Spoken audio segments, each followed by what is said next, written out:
Hey guys, welcome back to another episode of the PH Journals podcast. It's good. We missed a week, so I'll apologize about that. Life's been hectic. Shouldn't use that as an excuse, but yeah, it has. Whether you like it or not, we have run into multiple issues, from foot and mouth diseases to travel to, like I said, my hunting season started. Trying to get clients out, getting them out correctly. We had a few issues or a couple of hiccups with the travel delays and all that sort of stuff. Anyway, the war's going on, and we had to navigate through it. And I think myself and my team did a fantastic job at doing that. And first one in the bag.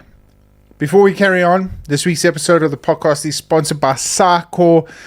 Sarkor Nutrition is one of the greatest nutrition supplement brands that I have found, and it's local. It's South African based. Now, those of you that have followed me on my story, I've been very, very fortunate to partner with some incredible brands and some of the leading industry brands as far as nutrition is concerned, but they all come from across the pond. Now, being a South African PH, it has been a challenge to try and promote those sort of brands in a country that doesn't stock them or doesn't supply them. So I've reached out to numerous amounts of guys, but I was introduced to Sarkor Nutrition 2 years ago when I did the Ironman for men's mental health, and I used this supplement in particular, the salt hydration. Now, this helped me get through some of the most intense training sessions, but also it helped me get through my Ironman as a whole. I had it strapped onto my bike. I even had it put into those little handmade sachet bags that you get. I had it tucked away, and I utilized it throughout the whole 70.3 in Mossel Bay. It was an unbelievable supplement. Now, here's where I get excited. Part of my nutritional journey of losing weight and trying to get back into shape of where I was when I was a professional athlete, right now, it's been a struggle. It really has, up until now.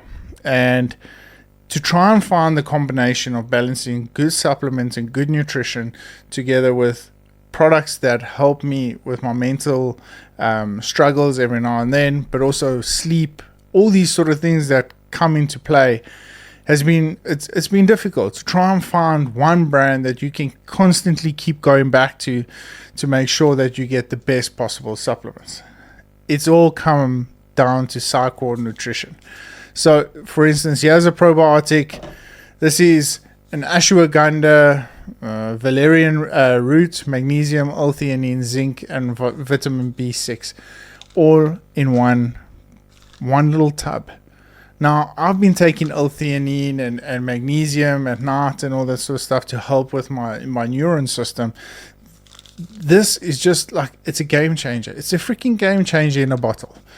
So Sarkor Nutrition, you guys have outdone yourselves. It's been an absolute honor and privilege to be able to utilize this brand in the next couple of weeks or so.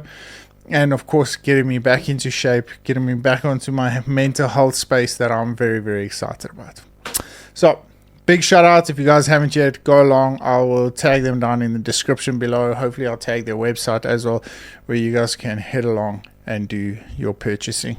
Make sure if you want to find out more about some of the supplements that I use out in the field also, but just for everyday use, hit me up. I'll be happy to share some of my secret recipes and what helped me get through some of the most intense training out there. Cool. Waffle done. Thanks to Sarkor. This episode is going to be a very special one.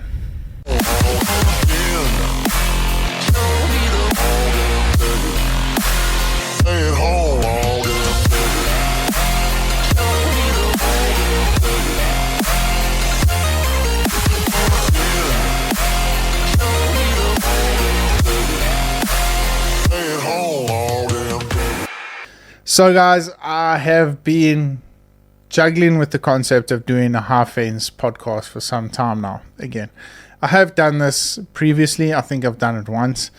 And I split these two podcasts, or these two topics that I'm about to discuss today, into two separate podcasts. And I thought, well, there's a lot that's going on in our hunting industry at the moment. There's a lot of great, successful conservation stories. And something that I keep seeing pops up time and time again from fellow hunters from America and Europe and all that sort of stuff that actually doesn't have the best knowledge on how the South African model works. It's kind of frustrating because at the moment I'm stuck between a rock and a hard place. I don't want to get involved in the comment battles. I don't want to entice people to jump onto the comment section and rant on and off and how things are meant to work and how things are meant to operate, but rather just try and share a point of opinion or point of view from my side over a podcast where you can actually take time, and I would highly recommend, if you guys don't quite understand the high fence, the low fence, the conservancy, the non-conservancy, quotas and all that sort of stuff, take this episode and break it up into different sections and try and listen to the whole thing.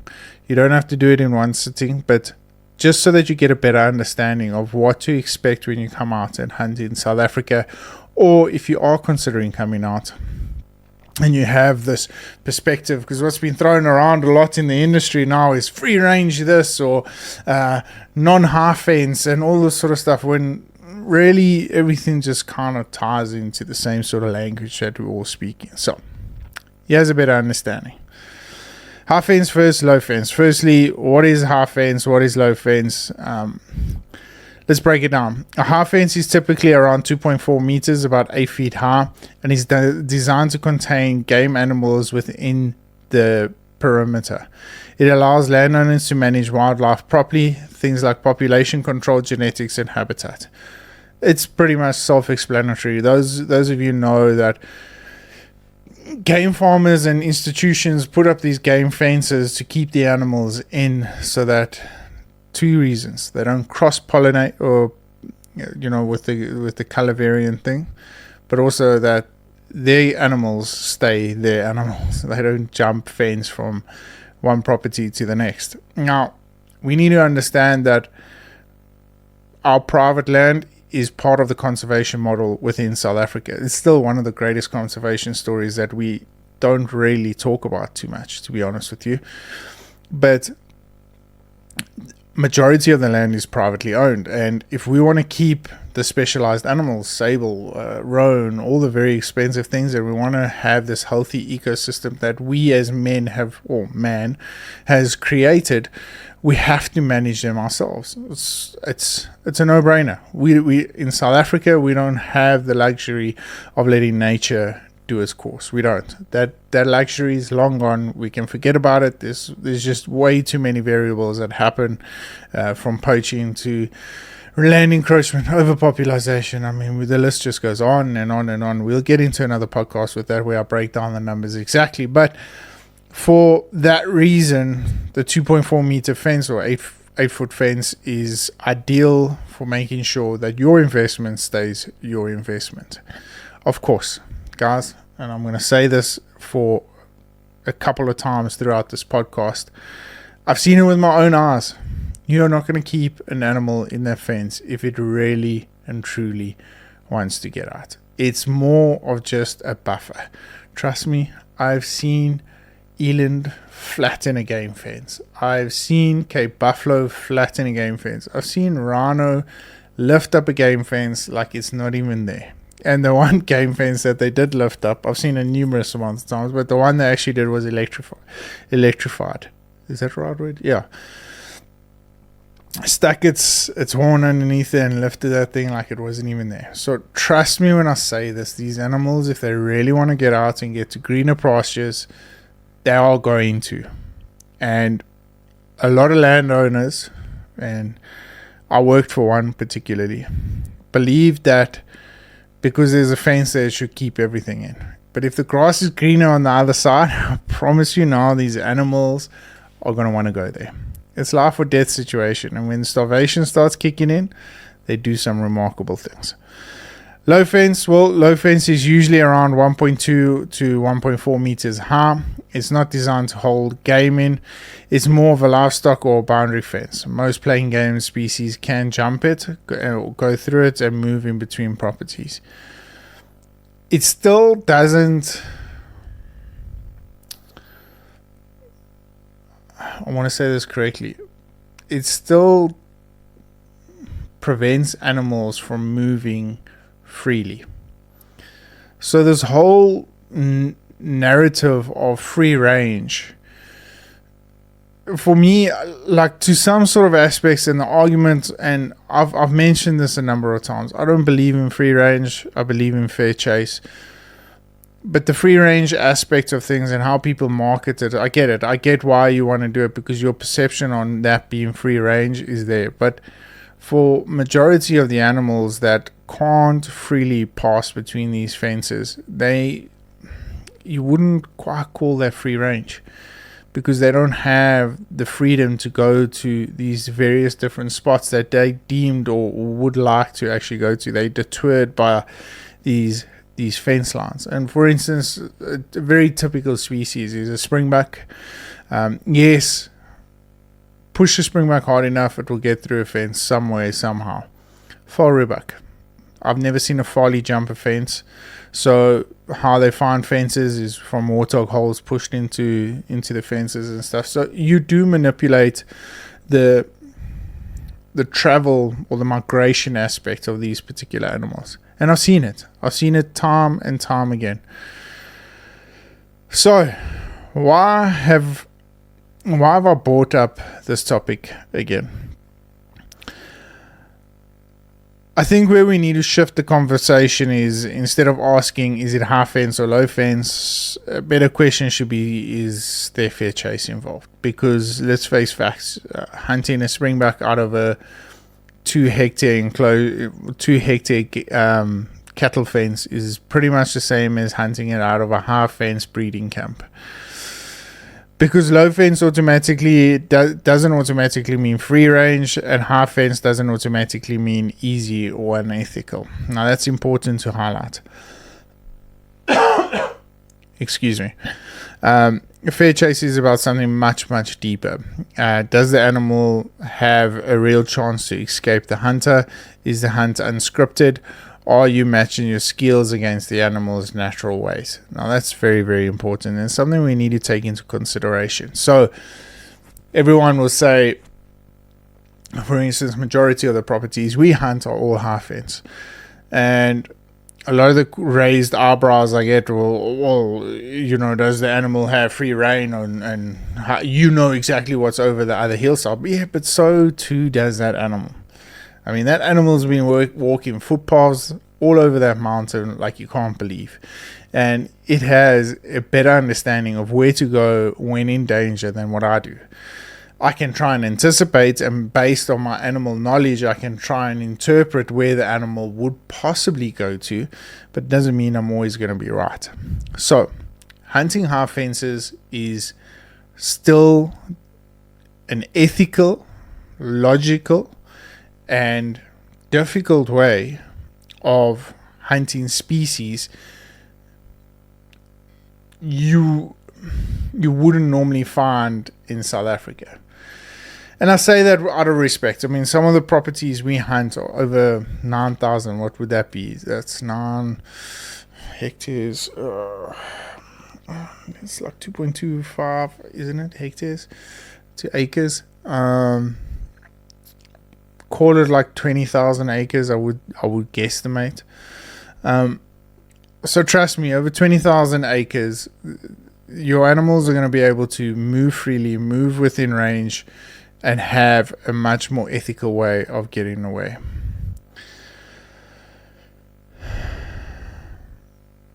Trust me, animals will make you work it with their every opportunity. On the flip side, you can have a small property, whether fenced high or low, where hunting pressure or poor management makes things feel artificial. So the experience isn't defined by the fence, it's defined by the size of the land, the way it's managed, and the ethics of the people running it. Now that's important. I have seen it, where you have beautifully massive areas of land run by a game farm that is poorly managed and yet very, very easy and unethical to hunt. But you can go to a well-managed place, half the size, and animals have the best chance of getting away as far as ethics and all that sort of stuff is concerned. People still have this perception that coming out to South Africa and hunting in a half-fenced game farm is like kind of like shooting fish in a barrel, when it couldn't be further from the truth. Because I have seen it, and it's been mentioned in one of my comments that I made, has hunting become too easy, where clients have actually come out to South Africa and left with nothing, or say they had a target animal of a kudu and left without the kudu. It happens all the time. And this is why we're saying that these areas that are managed correctly and looked after and honed in well, and the PHs have an ethical way of looking at things and making sure that they're not going to go and shoot the 6-year-old bull. They're going to wait until that bull is big enough, or until they find a 10-year-old bull. And if that opportunity never comes, well, that's just part of the hunting. That's just part of hunting circles. So, you know, a lot of these things is that, like I said, these people just, oh, well, you're going to go and shoot the first kudu you see. No. If your professional hunters and outfitters have got good ethics, morals, and values instilled within them, and want the properties and everything else to thrive through good conservation causes, you will clearly see that they will pass up a numerous amount of animals along the way until they believe that that one is the correct age and right animal to take. And that's when you know you've hit the winning lotto, or the jackpot, because these guys are not only there just to make sure that their pockets are filled with dollars at the end of the day, but rather they're making sure that they make a huge success out of this through ethics. They make a huge success out of this through conservation, not only of the animal, but of the land and the people that it supports. And of course, you guys get to leave with memories that last a lifetime. So having that unique balance is something very, very special. I'll give you a perfect example. And right now, the fellow deer rut is upon us. I'm prepping, been shooting my bow every single day, making sure that I'm ready. The property I normally go to, that me and Henri have been going to for the last 2 years, is closed. Landowner came to us like, guys, listen, we've taken quite a bit off in the last 2 years, and then, because it hasn't just been me and Henri, it's been other hunters. We've taken off in the last 2 years. I want to rest my stags as much as I possibly can, but also I would like to use that time and space to focus more on a different animal that comes into rut, the warthog. So you guys are more than welcome to go onto the property, but please understand that fallow deer are completely off guards or off bounds, and you are more than welcome to shoot as many warthogs as you would like. Obviously, you know, age and all that sort of thing take into consideration. So you start looking at guys like that manage these areas, and for the better term, free range, it's a cattle fence property. There's no half fences. There's your standard 1.4 meter half fence, but there's just such a large concentration of these animals in that area because of the water facilities, that these guys just know that they have to look after and manage it as best as possible, so that that quality of animal keeps coming back, so that we don't over abuse it. And that's where, for me, the respect comes in for the land, and you gotta love it. I love it. I love telling the story. Like everyone asks me, Dills, you going on the fallow deer rut? You know, we're gonna see some epic videos and stuff. I'm like, guys, I'm not going back to the same place. Why not? Why aren't you going back? I'm like, because we're resting it. You know, this is time for the animals to rejuvenate and get back into position. And yeah, maybe we'll look at it again next year. And if next year they decide to close it again, by all means. So it also affords me an opportunity. Now we're going to a completely different place, and we're going to go and hunt there. So yeah, cool guys. Now that we got that debate out of the window, one of the things I wanted people to understand about what ties into this conversation so nicely is conservancies. Now, one of the guys that came and hunted, that's hunted South Africa once or twice already before with another outfitter. I had a very brief conversation with him over social media. And I said to him, I said, oh, shit, you shot that bushback. Where did you shoot it? How did it go? And all that sort of stuff. And he was like, oh, no, we shot it here in the coastal areas. And I'm like, oh, so it falls part of the conservancy because obviously out of season.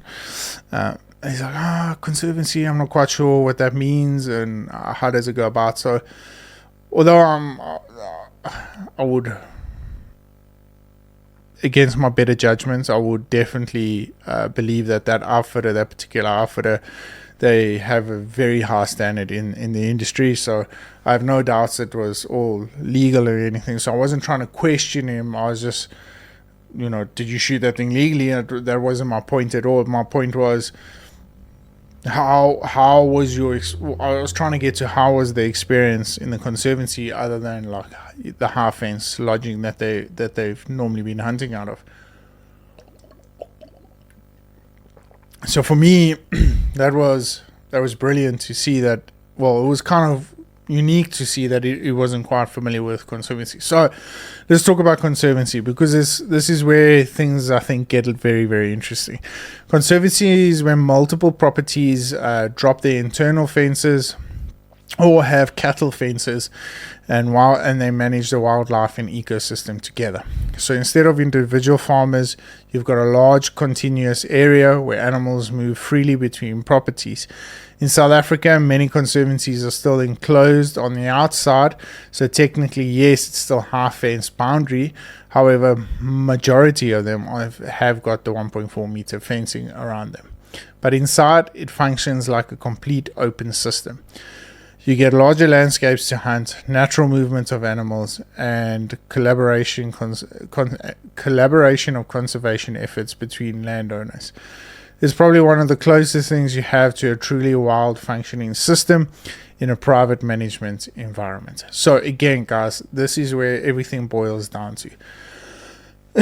It's important to understand, like I said, we as humans have created these false ecosystems, and it's so important for us to manage them correctly and how we see or deem fit to particular areas. For instance, one of my examples is Fort Beaufort. Now, Fort Beaufort for me in the Eastern Cape has been a string of farmers in a specific conservancy that I have gained so much respect for. And here's the reason why. Because those numbers of animals are meticulously calculated year on year on year. They documented, they recorded, they made sure that they are looked after according to the book. You have X amount of animals to hunt of certain species. For instance, in that conservancy, I think it was 5 kudu bulls per 1,000 hectares and 5 kudu females per 1,000 hectares. I could be completely wrong. There was no quota on impala rams, but you could only shoot 3 impala ewes per 500 hectares. And it went on and on and on. Only thing they never had limits on was warthog. You could shoot as many as those as you deemed pleasable. So for me, the documentation as a professional hunter was very, very important. You had to make sure that you documented your hunts accordingly. How many bulls did you take off? What was the size of the bull? What was the age of the bull? Making sure that was relevant, and handed that into the individual that was looking and running that conservancy or head of it, whatever it is, so that they could have the correct documentation to make sure that they have a number count for next year. Because next year the kudu population might be driven through the wall and they would have to take off more or less, however it happens. So that's, for me, is very, very special. And I think it's easily managed, but it can be also easily can be easily abused, which is the sad part of it and sad reality of dealing with anything when it comes to these sort of things, right? Because there are so many external factors that could possibly happen out in the bush that add these pressured criterias. And when professional hunters get pressured into making very dodgy calls, sometimes it comes to the detriment of the individuals trying to preserve and conserve those areas. So we as professional hunters and as outfitters have to be very meticulous in how our ethics and morals are carried in these conservancies, because that's so important, right? We have to learn to respect as much as we possibly can in these conservancy areas. So for me, I loved hunting there because as a conservationist and as somebody who has built a brand around conserving animals through ethical means, it was so cool to watch how everything kind of like just unfolded. And I'll be honest, I used to get home or back to the lodge that night, and if we had shot a kudu bull, I'd be like, oh, I shot it in this area. I guessed it to be about 8 or 9 years old. Great bull, finished turn, ivory tips, guessed him 47, 48 inches, whatever it is. Type it out on a WhatsApp and send it to the guy that was running the conservancy. And because there's an essence of pride and accomplishment when stuff like that gets happen. So conservancies are a group of farmers that have got together that have put out their own quotas on particular species of animals in their area that they are capable of managing. And that's very, very important to understand. Doesn't always have to be high fence, will be low fence, and so that the animals can move freely between all properties.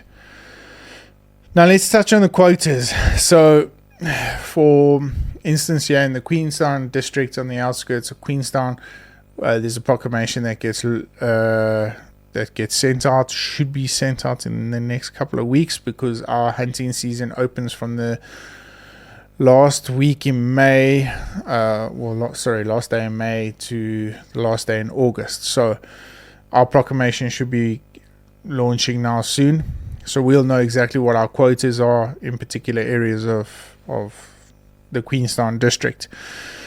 A quota is a simple number of animals that can be hunted per species per season on a given property. So for instance, I think there were 3 kudu cows and 1 kudu bull per day per 1,000 hectares. So you could shoot those animals per day per 1,000 hectares between the 29th of May and the 29th of August. I think it was that.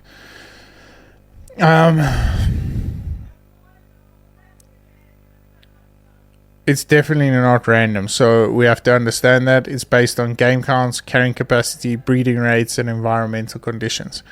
In private system, landowners set their quotas based on sustainability. In conservancies or more regulated areas, quotas are often stricter and may involve government oversight. So the government is involved with these tags.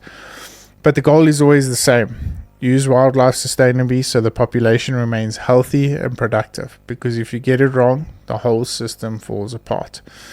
Undoubtedly, right? So in our areas, in hunting season, how many of us as professional hunters log onto our SA hunting profile and log what we've hunted? And if you do, well done, guys, because you have just taken the next step as part of the exciting conservation efforts. It's tedious, it's painful, it's a kick in the gut every time, but you know what? It has to be done, because as fun as it is hunting these animals out in these areas, we still have a responsibility to the animal of making sure that they have ethical and accurate game counts, so that next year we get to carry on enjoying the fruits of the land. So that's very, very important that we need to understand. And if you're a hunter coming out to South Africa and you're professional hunters, you ask him these questions. Ask him, say, listen, are you logging these animals in? How? On your hunting license and registers got to be handed into nature conservation and all that sort of stuff. Is the paperwork getting done correctly? You have every right to ask these questions, because you as a hunter coming from America also have a responsibility to make sure that the conservation that you are paying to preserve in South Africa is done correctly. And that's important, and we need to understand that, and we need to be on the same page about that. So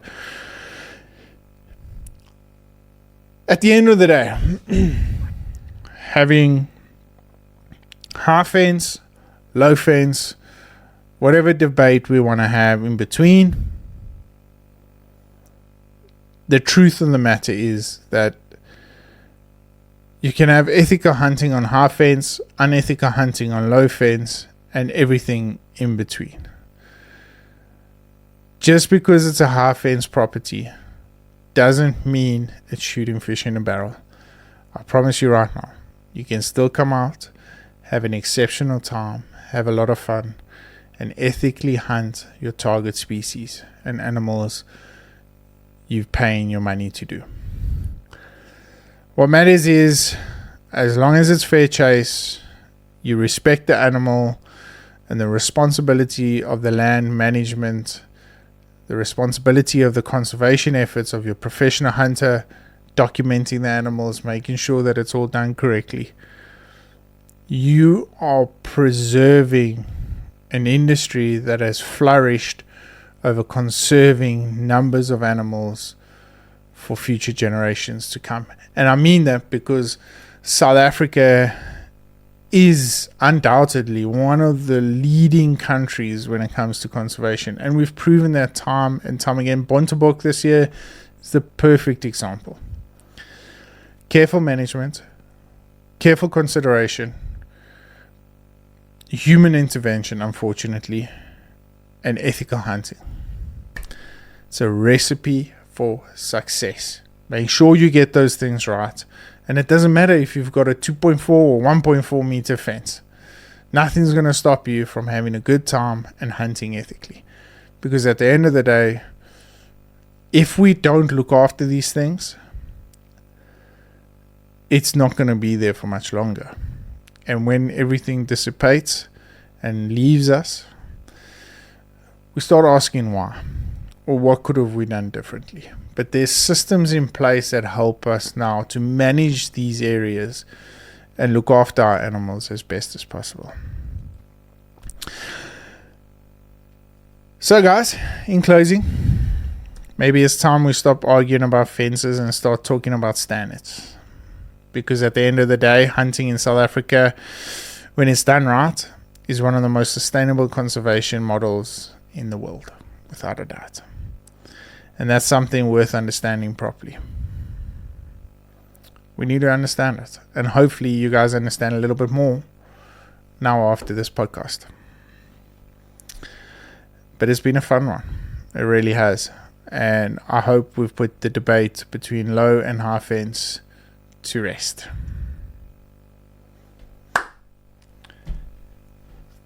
There's a massive storm coming. Huge storm. Yes, we've had rain. We've been so blessed with the amount of rain we've had, which means this year's fellow deer rat season is going to be freaking epic and very wet. So I'm looking forward to that one. Well, guys, thank you so much for tuning into this week's episode of the podcast. Once again, our podcast episode sponsors, Sako Nutrition. Get it. If you guys are in South Africa and looking for a reputable supplement brand, one that is not filled with crap, and you can get double the barrel, Sako Nutrition. Check them out. Like always, if you are, happy hunting. Until then, stay safe, stay blessed, stay humble. We'll catch up with you guys soon.